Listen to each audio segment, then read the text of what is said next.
It's probably leaning towards guilt. Now, on the racketeering, I agree with you that the predicate acts may be found, but that's not all they need. There's an ultimate question. The first question on the jury verdict form is, do you find him guilty or not guilty of racketeering? Before you even get to the predicate acts, which you only get to if you find guilt, they could just be hung up on that question and say, this guy's not Tony Soprano. I am not convinced that I even want to find guilt on the act. Right now, everything we thought we knew about one of hip-hop's most notorious tragedies has been turned upside down. And there's no putting the genie back in the bottle. Word is spreading that the FBI isn't just circling old rumors. They have what insiders are calling undeniable proof that connects Sean Diddy, Combs, directly to the plot that took Shakur out of the game. And just as jaws drop over that, a new twist sends chills through the entire culture. The same agents reportedly have hard evidence Shakur never actually lost his life in Las Vegas. The funeral? Allegedly staged. The autopsy? Faked. Files have surfaced, and according to sources close to the investigation, this isn't another fever dream from an online message board. If true, everything changes. Imagine the panic now hitting Diddy's inner circle. Phones buzzing, legal teams in emergency meetings, and the once unshakable empire that Diddy built on glossy videos and platinum hits suddenly shaking on its foundation. The stakes? If Shakur steps into a courtroom and talks, the fallout won't just scorch Diddy's legacy. It'll burn right through the story of hip-hop itself. Was the incentive just revenge, or was the incentive for that supposed money that Puffy supposedly put up? We can practically picture the scene, the mogul pacing behind smoked glass in a Manhattan skyscraper, flanked by attorneys who know a losing battle when they see one. And make no mistake, nobody expected the FBI to drop this bombshell now. For decades, fans argued over cryptic lyrics, shaky nightclub alibis, and blurred photos from halfway around the world. But with the latest revelations, it's not just speculation anymore. The whispers have become evidence.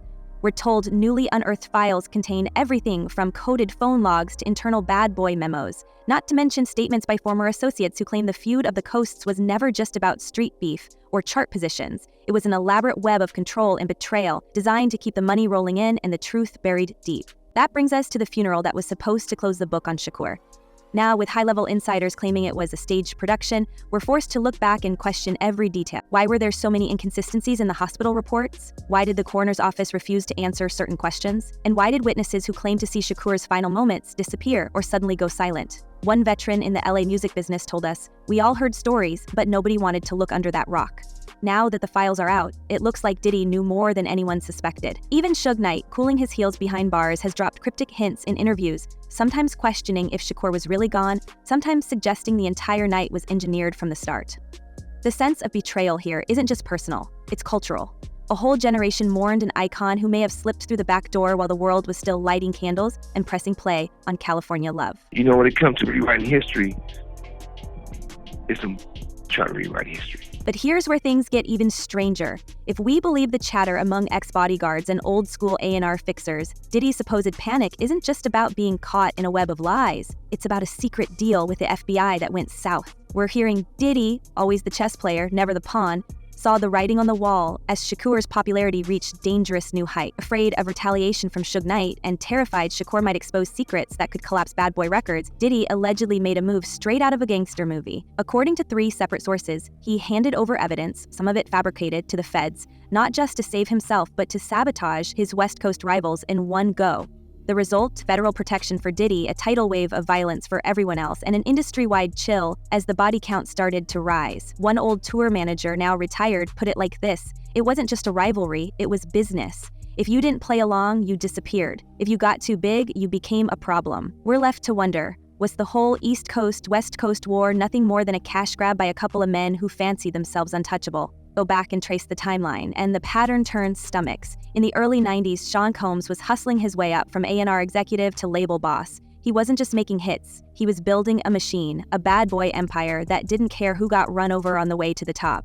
Meanwhile, on the West Coast, Suge Knight and Death Row were writing their own rules. By 1995, the Source Awards were boiling with tension. Suge's on-stage insult, Diddy's calls for peace, the whole room bristling with gang ties and whispered threats. And while the public devoured the spectacle, the real business was happening offstage. Secret meetings, cash payoffs, alliances with street crews who didn't mind getting their hands dirty. The first real sign that this was bigger than rap came with the Quad Studios shooting in 1994. Shakur, then already a lightning rod, survived multiple gunshots in a Manhattan recording booth. Almost immediately, the rumors started flying. Did Biggie and Diddy have something to do with the ambush? Both men denied it, but the fracture lines were now running right through the heart of hip-hop. Let's talk about it, man. So you feel like it was bigger than Orlando shooter Pac. You feel like it's more to the story. You don't think it was that simple? I feel like The escalation was as predictable as it was tragic. The music became angrier, the diss tracks sharper, the entourages bigger, and everywhere the sense that someone somewhere was orchestrating the chaos. The story goes that after the infamous 1995 Source Awards, with Suge and Diddy barely restraining their contempt for each other, the war moved from lyrics to bullets. By the time Shakur dropped Hit 'Em Up in 1996, no one in the business doubted something ugly was coming. But the real power, the real money, was in the aftermath. Because for every high-profile loss, the labels sold millions more records, and the owners pocketed the lion's share. And those who knew too much, those who refused to play along or tried to go independent, started ending up out of the picture permanently. With Diddy and Suge both chasing absolute control, there was only ever going to be one outcome. Then came Las Vegas, the Mike Tyson fight, the black BMW, the white Cadillac, and a string of official investigations that never quite added up. For years, the only concrete testimony tying Diddy to the crime came from Dwayne "Keefe" D. Davis, whose story has changed more times than a DJ switching records. But now, as we're told, the FBI's new evidence includes surveillance footage, bank transfers, and even intercepted phone calls, the pressure is hitting a whole new level. Diddy's denials, once easy to laugh off, now ring with desperation. His legal team, described as fighting like hell, is said to be bracing for indictments that could make his recent scandals look like traffic tickets. Welcome back. A hearing is set for next Tuesday in the case for Sean Diddy Combs. This just days after jurors delivered a mixed verdict in his trafficking and racketeering trial. And just when we think we've hit peak paranoia, we're faced with the biggest wild card of all, the whispers that Shakur survived, that he's been watching from the sidelines, and that now, with everything on the line, he's ready to testify. The legal circus that just played out over Diddy's alleged freak-off parties, with stories of manipulation, forced performances, and a jury split between horror and disbelief, could end up looking like a dress rehearsal. Imagine the scene, the courtroom packed, cameras rolling, the whole world waiting as a man everyone thought lost walks in to tell the story the industry tried so hard to bury. And if Shakur talks, if he points the finger, the empire Diddy built on image, on alliances, on secrets, it'll come crashing down. This is not just the end of an era. If these allegations prove true, it's the music industry's very own apocalypse, and nobody is safe from what comes next. There is a partial verdict in the Diddy case. After 2 days, the jury has reached unanimous decisions on 4 of the 5 counts. The problem is that 5th count means that we don't get to find out what the verdicts are on the other 4 because they are hung up on racketeering. If the FBI's evidence holds up, we're not just dealing with a story of betrayal and rivalry. We're staring straight into the heart of a profit machine that chewed up its own legends. Once we follow the money, the stakes look even darker. When Shakur supposedly vanished from this world, his albums, t-shirts, posters, and every piece of his name became cash registers for labels, managers, and executives. The profits didn't trickle in, they poured, flooding an industry that thrives on the myth of tragedy. How much is a life worth? For some, it seems Shakur's disappearance was just another line item on a quarterly report. One veteran accountant, who handled royalty statements in the late 90s, has claimed the first 2 years after Shakur's supposed passing brought in well over $1 billion. Posthumous releases, unreleased tracks, clothing collaborations, films, and hologram tours. Every note of his voice pressed into gold. The very spectacle of his absence kept the cash flowing, making us all wonder if the tragedy was just another business opportunity engineered at the highest levels. Was Shakur's loss simply the most lucrative marketing campaign hip-hop has ever seen? The emotional cost, though, can't be tallied in dollars. For fans, every candlelit vigil and mural felt real, every lyric a goodbye. But now, with these revelations, it's hard to escape the bitter aftertaste, a sense that millions poured their love and heartbreak into a lie, all to pad the pockets of those pulling the strings. Even Shakur's own mother once described his departure as something he chose to do quietly. Now that phrase feels loaded, like another clue hiding in plain sight. We're left asking if anyone close to Shakur ever truly knew the truth, or if everyone was just another pawn in a long con stretching from Los Angeles to New York and apparently all the way to Havana. How many people came through his orbit?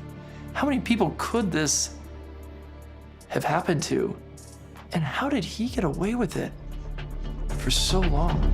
As we revisit the latest courtroom drama swirling around Diddy, the parallels are impossible to ignore. The headlines may scream about lurid parties and a parade of high-profile witnesses, but under it all is a pattern of control, manipulation, and silencing that echoes back to the darkest days of the 90s. Take the gut-wrenching testimony from Cassie, who painted Diddy as a man who used every trick in the book to keep her isolated, afraid, and utterly dependent. He described elaborate scenarios where he dictated not only her movements, but her very sense of self, using influence, surveillance, and threats. The freak-offs became a job, Cassie told the jury, outlining an existence that blurred the lines between pleasure, power, and fear. It's no stretch to see the same tactics at work in how rivals and inconvenient friends vanished, how bad boy insiders who got too close to sensitive business found themselves out in the cold, or worse. Those details matter because they suggest this isn't just about one feud or one scandal. It's a chilling window into how the machinery of fame and those who steer it operates at the very top. Diddy, by all accounts, wasn't just building a music label or a brand, he was building a fortress, a place where no one could touch him and where inconvenient truths were buried with ruthless efficiency. The recent trial only laid bare what many in the industry whispered for years, that the glamour was a mask and that underneath it lay a world of secrets and shadows. If these patterns really stretch back to the 90s, we're not just looking at one misdeed, but a lifetime spent perfecting the art of domination, whether in the boardroom, the studio, or the darkest corners of private life. To me, as Wild King nights, and what a Wild King night was when him and a guest would go to a hotel room or be at his home, his bedroom, and they would have intimate gatherings. I would have to go and prep that hotel room, which consisted of baby oil, Astroglide. And here's where the next rumor blows the roof off everything we thought we knew. More than one industry veteran now insists Diddy didn't just orchestrate the East Coast-West Coast conflict from the shadows, he may have secretly funded Shakur's escape, ensuring that his most powerful rival disappeared without a trace, but was never truly gone. The theory goes like this. As the feud spiraled out of control, with headlines getting uglier and the violence more random, Diddy realized that as long as Shakur was alive and unpredictable, the game was unwinnable. But a staged vanishing act, that would turn every record into legend, keep Suge Knight chasing ghosts, and let Diddy cash in on the aftermath while insulating himself from real danger. According to a former tour accountant, the biggest payday Bad Boy ever had came right after Shakur disappeared. 3 sources, one with ties to LA street crews, one an ex-death row publicist, and one retired Miami detective, all say they've seen payments moving offshore in the weeks after the Vegas shooting, routed through companies with no addresses and run by names nobody could find. If Diddy really bankrolled Shakur's escape to Cuba, it would be the ultimate chess move. Remove the threat, secure the bag, and watch the competition implode as the media circus eats itself. And as the years pass, every sighting of Shakur, from a blurry photo in Havana to a whisper in Malaysia, only keeps the myth alive, sending album sales and conspiracy clicks higher. In this light, the East Coast-West Coast rivalry looks less like a war and more like a game rigged from the start. Diddy's fingerprints are everywhere if you know where to look. And if even a sliver of this is true, then we've all been extras in a decades-long drama written, produced, and directed by a handful of men who knew exactly what they were doing. None of us wanted to be bad, nasty, mean, heartless. Somewhere down the line, we was taught wrong, we was tricked, we was abused. We had to grow up and take on this mindset in order not to be prey. If Shakur truly has been alive, living in exile while the world grieved him, the implications would ripple far beyond just a single man's legend. For millions who clung to his lyrics, who wore t-shirts with his face and lit candles for his memory, the sense of collective loss wasn't just personal. It became part of hip-hop's very DNA. His supposed absence drove entire generations to reckon with themes of betrayal, injustice, and struggle, embedding a narrative of pain and resilience deep in the art form. If the ultimate twist is that Shakur walked away by choice or by design, then what becomes of the grief that shaped so many lives?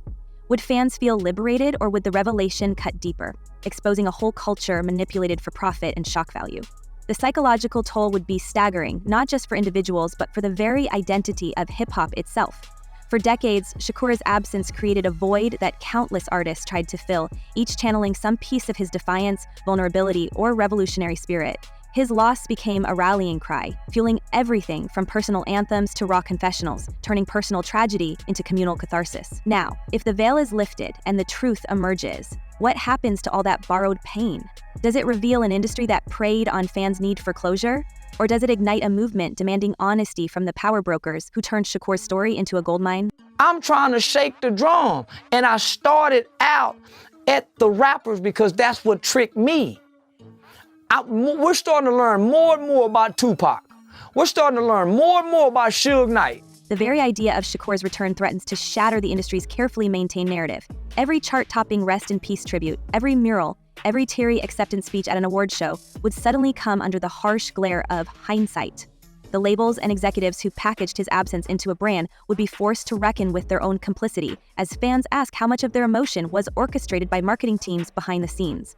For the industry, this reckoning would be more than just an embarrassment. It could be the trigger for a long overdue house cleaning, with fans demanding transparency and artists questioning who really benefits when legends are made into martyrs. On the streets and in the studios, the shockwaves would be just as fierce. The mythology of Shakur as a fallen hero fueled endless creativity, inspired beefs and alliances, and shaped the careers of stars from coast to coast. If he reappeared, living proof that the system can deceive even its most loyal followers, it would force everyone, from aspiring rappers to grizzled veterans, to confront the machinery of fame itself. Would it free them to create on their own terms or leave them disillusioned, uncertain where the line between art and manipulation truly lies? It's so complicated, convoluted, chaotic. It's hard to actually figure out what's what, but it's becoming clearer. Ultimately, the emotional whiplash would be inescapable. For decades, Shakur's legacy has been an anchor for the lost and the angry, a North Star for dreamers and revolutionaries. If he steps back into the light, the questions will multiply. Did we honor a real person or just a beautifully crafted illusion? And are we, the fans, willing to face the possibility that the very industry we trusted with our idol stories may have been playing us all along? In the end, the greatest reckoning might not be Diddy's.